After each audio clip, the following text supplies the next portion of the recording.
During the recent events in Warcraft lore, the Night Elves just can't stop losing. But what if I told you they've been on this downtrend for thousands of years and have fallen tremendously from the powerful empire they once were? Our story begins 15,000 years ago on Azeroth, where a tribe of dark trolls discovered the Well of Eternity. The well was formed from an ancient titanic event on Azeroth and left a limitless font of arcane power that surged with energy. This energy transformed the life around it, including the dark trolls. They evolved to have similar characteristics to the Titans and would adopt a new name, Kaldorei, meaning children of the stars. They learned to worship the moon goddess of life, Elune. Now the details of who Elune actually is still shrouded in mystery, which is pretty rare now in the Warcraft universe. We do know a lot about Elune's sister goddess, but really that's it. And speaking of Elune, her son, Cenarius, taught the Night Elves the affinity for druidic magic. The demigod would be instrumental in the upbringing of the Kaldorei, and through his teachings, druidism and the protection of nature would be a core part of their society. The other side of Kaldorei's society developed an affinity for the arcane. They used the powers of the well to build wondrous temples and expand their ever-growing empire. At the helm of this expansion was their exemplary ruler, Queen Azshara. It's Brittany, bitch. Queen Azshara was born with glowing golden eyes, a sign of her future greatness, which was more than true. She was beautiful, strategic, strong-willed, and ruthless. Now in Night Elf society, there was a clear separation between the arcane magic noble users called Highborn and your typical Kaldorei. But that didn't stop everyone in the Empire unanimously praising their new queen. They loved her so much, they renamed the capital city to Zinashari, meaning glory to Azshara. And the only real enemy that threatened the Kaldorei Empire was the trolls, and they were easily crushed because when you have a font of unlimited power and soldiers that live for 10,000 years, it makes fighting pretty easy. Azshara kind of just let the trolls live in the mountains of Zuldazar and told them to never expand into Kaldorei lands, and practically the entire continent was now under Kaldorei rule. But Azshara wanted more. The Queen of the Kaldorei made a pact with who she would later discover was Sargeras, the leader of the Burning Legion. Azshara wanted nothing more than to wipe out all of the lesser races on Azeroth, making every inch of the planet under Kaldorei rule. And the Well of Eternity was used as a portal to summon a horde of demons, kicking off the War of the Ancients. And okay, I've talked about this war probably like 13 times on this channel because it's probably the most important event to ever happen on Azeroth and is also the point where the power of the Night Elves starts to fall off of a cliff. Okay, so the war ends with all of the demons being banished from Azeroth, but also the Well of Eternity explodes, boom, and the entire planet is fractured, and like 90% of the Kaldorei Empire is destroyed. After the destruction of the planet, at the brink of death, Azshara and her loyal subjects got turned into fish people by the old god N'Zoth. So they technically aren't Night Elves anymore, but they live in Night Elf ruins underwater. More on them later. When the dust settled, the remaining Kaldorei attempted to pick up the pieces of their now fractured empire. Illidan Stormrage, being the dumbass that he is, had vials of water from the Well of Eternity and used it to make a new well. Which, what the hell? What are you trying to do? Blow up the world again? He was in prison for 10,000 years after that. And the dragon aspects helped build a new world tree over the well, which accomplished a multitude of things. The world tree of Teldrassil would regulate the power of the new well and mask its power from evildoers trying to seek it out. It would also use the energies of the well to heal the world, and most importantly, it would make the Kaldorei immortal, so they would not die of old age or disease. This was a new age for the Kaldorei, and the leader that rose to power was High Priestess Tyrande Whisperwind and Malfurion Stormrage. Well, it was Malfurion when he wasn't sleeping, hanging out in the spirit realm of the Emerald Dream with other druids doing druid stuff. I don't know, it's kind of vague. Point is, it was mainly Tyrande who had to deal with the aftermath of the Sundering. After this event, Night Elf society pivoted to be heavily focused on a druidic lifestyle, and the use of arcane magic was forbidden, punishable by death. This was controversial to say the least, and the remaining Highborn, who had an affinity for the arcane, thought the banning of magic was for cowards. Dathramar Sunstrider, their leader, explained that the Highborn had been using arcane magic for thousands of years before Azshara even ever became the ruler, and it was impossible to deny the great power of the arcane. They were going to continue using it no matter what. It was their birthright, and they weren't going to let any low-born, tree-hugging hippies tell them that they can't use it. The Highborn were then exiled/willingly left Kaldorei society to start their own empire in the Eastern Kingdoms, and would later become the High Elves, and then the Blood Elves we know today. The next big event in Kaldorei history was the War of the Satyr. Satyrs were once Night Elves, twisted by demonic corruption, and they combined their efforts in a unified force to attack the Night Elves. In order to combat these demons, some druids tapped into an ancient druid form, forbidden to use because of how dangerous it was.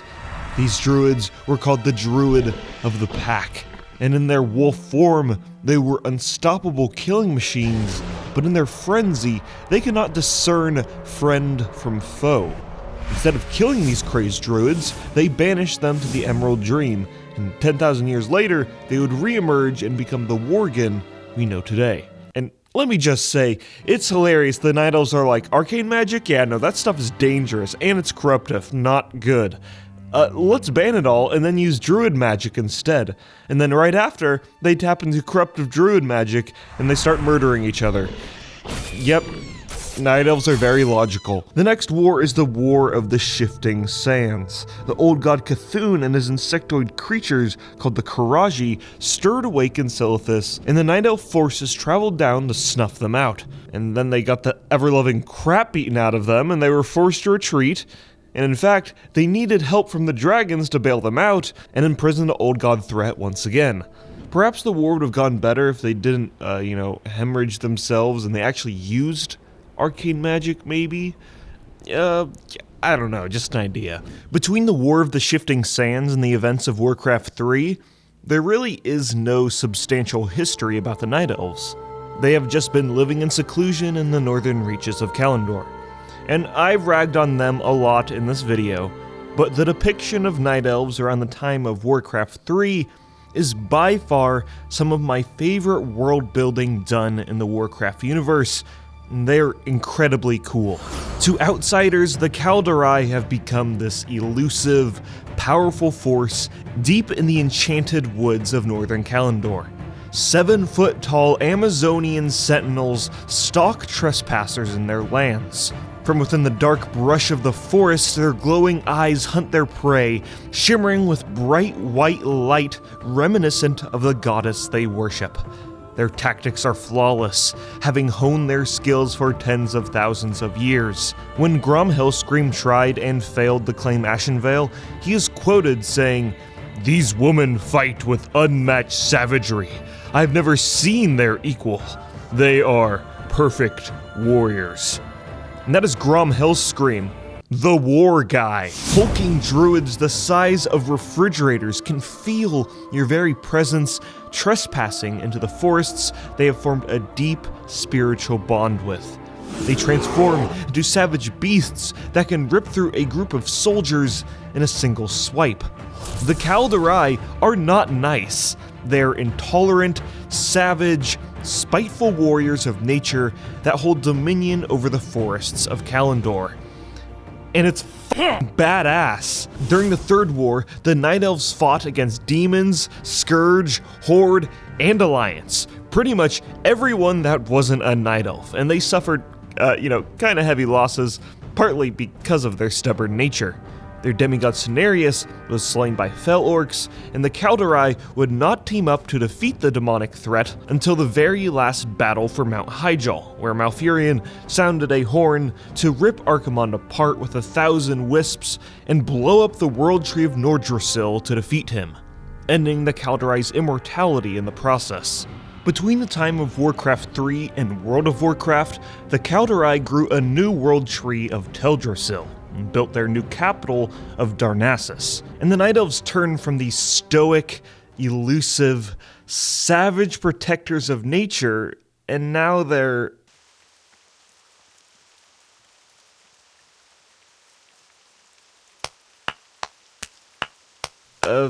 Okay, Night Elves in WoW aren't necessarily bad, but they have definitely lost the edge that made them a step above the rest. Instead of being these aggressive tree huggers, now they've kind of just turned into tree huggers. This is partially because gameplay triumphs over lore constantly in Warcraft's story, and the Night Elves join the Alliance. Yeah, you know, the faction that is on the other side of the planet, and now they take orders from a king who has lived a small fraction of their lives and has an even smaller fraction of combat experience. Throughout Classic WoW, the Night Elves are dealing with the corruption of Teldrassil, yeah, it's corrupted, and the Horde's logging expedition to Ashenvale. And for the next 2 expansions, Night Elves exist, but their story and their place in the world really doesn't change. During the Cataclysm, the world has been broken by a cataclysm, and the Night Elves suffer considerable damage because of this. During these troubling times, we actually get a shakeup in Kaldorei society. Morden Evershade, leader of the few remaining Highborn left on Azeroth, apologized for all the blowing up the world stuff, and the very few remaining Highborn were reintegrated into society. But the amount of Highborn that actually exist is very, very small, and really is just an excuse for Night Elf mages to now be a playable race and class combo. Also during the Cataclysm, the Worgen broke free from the Emerald Dream and ransacked the town of Gilneas. Since the Night Elves are mainly responsible for Worgens even existing in the first place, they help out where they could, and they invite them into the Alliance. Meanwhile, tensions between the Horde and the Alliance were ramping up. Horde offensives pushed into Darkshore and Ashenvale, but were repelled by the Elves.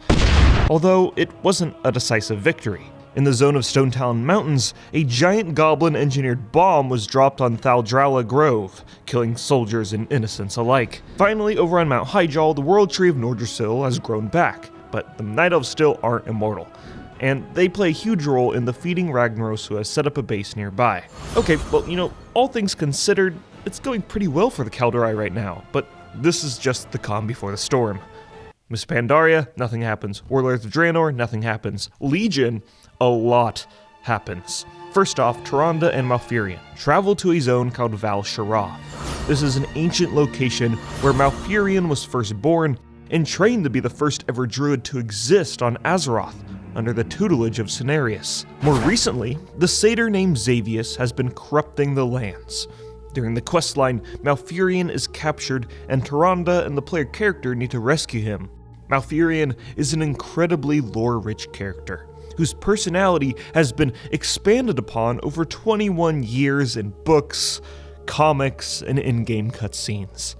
But for the average fan of World of Warcraft, they know him as the guy with the most hilariously pathetic voice lines where he's all like, Tyrande, I need you. You cannot keep me from her. Where are you, Tyrande? No! And here's the funny thing, it's actually Xavius impersonating Malfurion in these voice lines. But everyone kind of forgot about that detail, or it was just poorly translated. Also during the questline, Ysera dies, a very close ally to the Night Elves, and oh yeah, also during Legion, the Nightborn, a Highborn adjacent faction of elves, wanted to ally with the Alliance, but Tyrande was apprehensive because they reminded her too much of the Highborn, with their limitless power and addiction to magic.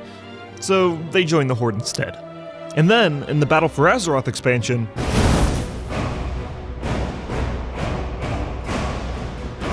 in BFA, the burning of Teldrassil is easily the most controversial event in Warcraft history. It was a radical change made to the game's story and world, something that is really rare in the MMO medium, and Night Elves suffered immensely.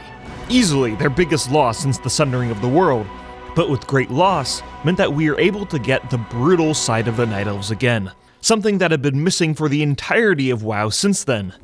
And visually, it was awesome.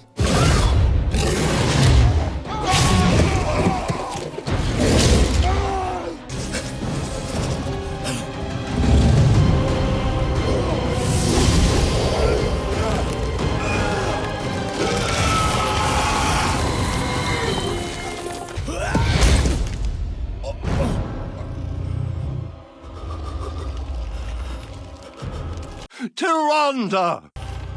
I need you! Tyrande partakes in an ancient ritual to become a Night Warrior, empowering herself with the vengeance of Elune. This is so cool, but ultimately feels hollow when she struggles to fight Nathanos, a guy with a bow. I feel like it would make more sense if she used her powers to turn him into literal ash because, you know, empowered by one of the strongest goddesses in the universe and all that. And again, the retaliation of the Night Elves feels hollow because the Alliance wins the battle to reclaim Darkshore, but it happens off-screen, the zone is a wasteland, and they push them all the way to the crossroads in the Barrens, which is explained in mission table quest text, which can't possibly be more underwhelming. And hey look, oh my god, Ajara is back. Her model is dope, her voice actress is amazing, the zone she's in is beautiful, and and she's gone. Well, waited 15 years for that one. The Shadowlands expansion comes out, and if the Night Elves didn't have it hard enough, all of those elves that were murdered in the burning of Teldrassil are being funneled directly into hell to be tortured for all eternity, which is so dark and depressing it's almost comical. Tyrande manages to fight Nathanos alone and kills him this time, and then charges into the depths of hell, killing everything in her path to save the souls of her people.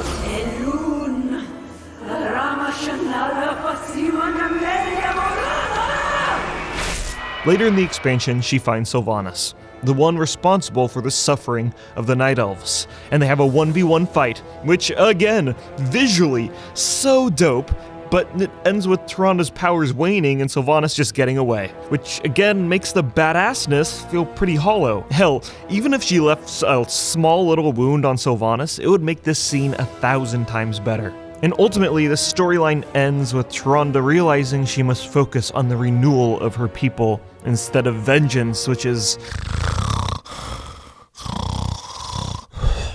But there's a silver lining to this. In order for Tyrande to not be the Night Warrior anymore, she basically has to go through this exorcism. And we get the coolest voice acting that we've gotten in WoW for years.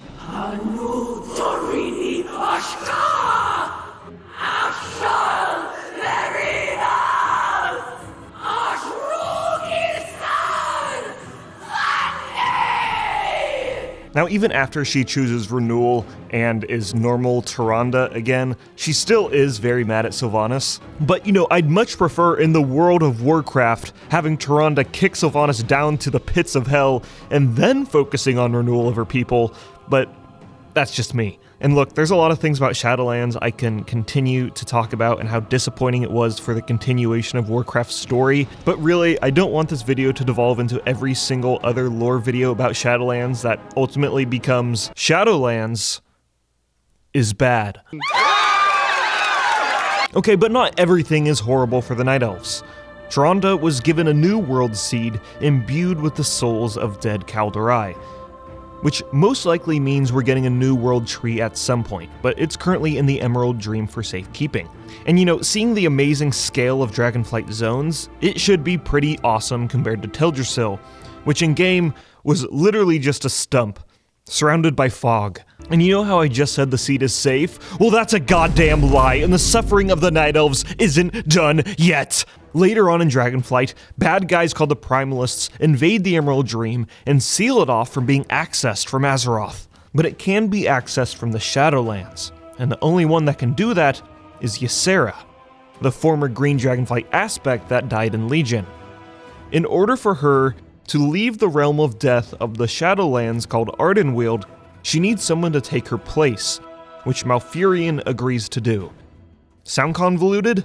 Yeah, I know. So basically Malfurion is in timeout in the realm of death while Ysera does stuff, but eventually they'll swap places again. And in response, Tyrande says what every Night Elf fan has been thinking for the majority of Warcraft's story. I am so tired, Malfurion.